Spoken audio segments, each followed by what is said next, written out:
میں الحمدللہ اللہ کے نبی صلی اللہ علیہ وسلم فرمایا کرتے تھے کہ رشتوں کی بنیاد حسن بھی ہوتا ہے، مال بھی ہوتا ہے، حسب نسب بھی ہوتا ہے، اور دین ہے۔ اور تم دین کو اہمیت دو گے تو کامیاب ہو جاؤ۔ فاظفر بذات الدین۔ الحمدللہ یہ جو ایک رشتہ طے ہوا ہے، ایک برادری کی زبان اور دوسری برادری کی زبان، اور یہ دین کی بنیاد پر ہوا ہے، اور ایک بہت شاندار روایت ہے۔ عام طور پہ اس وقت ہمارے معاشرے میں شادیوں کے بڑے مسائل ہیں۔ سچی بات ہے، بچیوں والے تو پریشان ہیں ہی، بچوں والے بھی پریشان ہیں، رشتہ نہیں مل رہا۔ اور اس کی ایک بڑی وجہ یہ ہے کہ ہمارے ہاں اپنے ہاتھوں سے بنائی ہوئی بیڑیاں بہت ہو گئی، رکاوٹیں بہت ہو گئی۔ یہ اسٹیٹس ہو، یہ زبان ہو، یہ برادری ہو، یہ قوم ہو، یہ یوں ہو، یہ چیزیں اتنی بڑھتی چلی گئی ہیں کہ بچیاں بسا اوقات عمریں گزار کر سر کے بال سفید کر بیٹھتی ہیں، اور نوجوان بیچارے ان کے لیے جوانیاں بچانا مشکل ہو جاتا ہے۔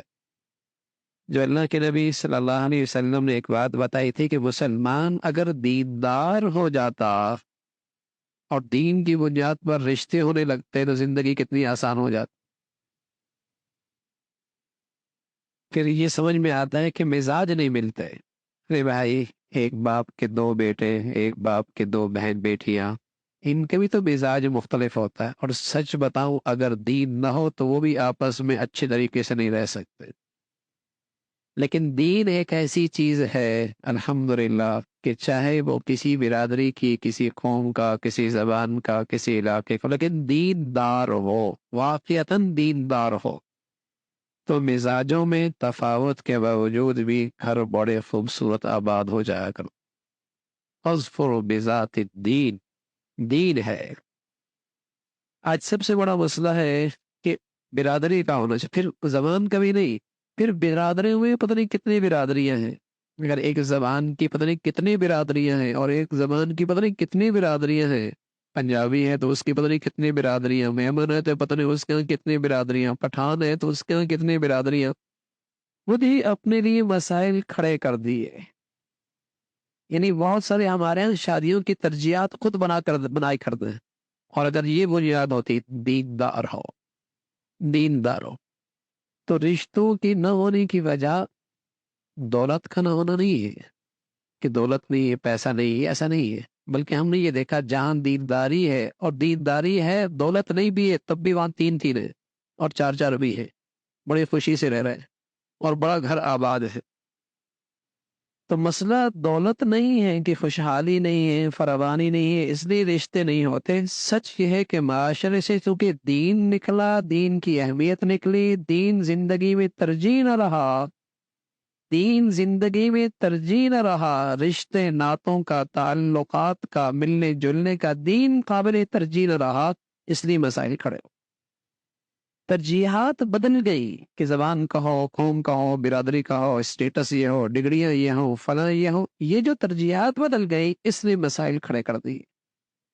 اور اگر دین ترجیح ہوتا ہمارے معاشرے میں کہ دین ترجیح ہے تو یہ چیزیں بہت آسانی سے حل ہو جاتی۔ اور دین ایک ایسی چیز ہے کہ نیک رہ، میاں بیوی نیک اور ایک، میاں بیوی نیک اور ایک، یہ دنیا کی جنت ہے۔ میاں بیوی نیک اور ایک، یہ دنیا کی جنت ہے۔ ہاں، نیکی کا مفہوم ہے۔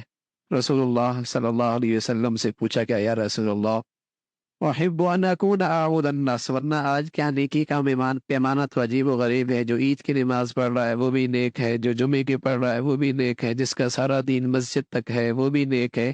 اللہ کے نبی سے پوچھا گیا یا رسول اللہ احب ان اکون اعبد الناس، میں سب سے زیادہ نیک بننا چاہتا ہوں۔ آپ نے فرمایا اتق المحارم تکن اعبد الناس، حرام سے بچ جا، سب سے بڑا بزرگ بچ جائے۔ حرام سے بچ جا، سب سے بڑا بزرگ بچ جائے۔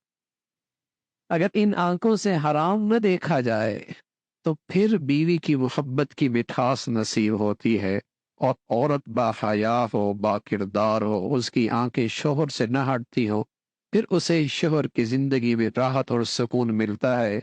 لیکن اگر ان آنکھوں سے حیا رخصت ہو جائے اور یہاں حرام کا ارتکاب ہو تو حلال کی لذت ختم ہو جاتی ہے، حرام کی کشش بڑھ جاتی، حلال کی لذت نہیں رہتی، حرام کی کشش بڑھ جاتی ہے۔ اتق المحارم تکن اعوذ الناس، حرام سے بچ جا، سب سے بڑا نیک بن جائے گا۔ تو میاں بیوی نیک اور ایک، چاہے کسی برادری کا ہو، کسی قوم کا ہو، کسی علاقے کا ہو، کسی شہر کا ہو، کسی وطن کا ہو، نیک تو ایک دنیا کی جنت ہے۔ اللہ ہم سب کو ایسی زندگی نصیب فرما دے۔